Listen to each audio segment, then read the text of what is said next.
నిజంగా చెప్పాలంటే ఉపేంద్ర సార్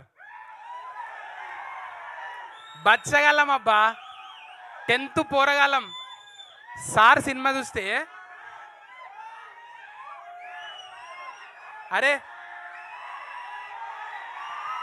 మాట్లాడదేంటి, ఇగో గిసోటప్పుడే నాకు టూ అంట మళ్ళా. బచ్చ పోరగాళ్ళం ఉన్నాము సార్ సినిమాలు చూసుకుంటా. అంటే బంద్ చేయాలనా, ఇట్లా బంద్ చేయాలనా? మరి ఒట్టిగా లొల్లి పెడుతురు తమ్మి, జర రాగాలి. ముందే అయితే సారు ఆ బాడీ లాంగ్వేజ్తో ఇట్లనే. ఇప్పుడు అర్జున్ రెడ్డిని చూసినాం, అర్జున్ రెడ్డి తాత ఉపేంద్ర సార్. అర్జున్ రెడ్డి వారసత్వం ఏడికెళ్ళి వచ్చింది, ఉపేంద్ర సార్ దగ్గరికి వెళ్ళి వచ్చింది. ఇవాళ సోషల్ మీడియా ఎక్కువ అయ్యి అరే ఆమె తంటుర్రు, కానీ నిజంగా అప్పుడు సార్ సోషల్ మీడియాలో లేడు, ఓన్లీ టాకీస్లలోనే ఉన్నాడు. నిజంగా అట్లుంటే దాని తాత ఉండేదన్నమాట.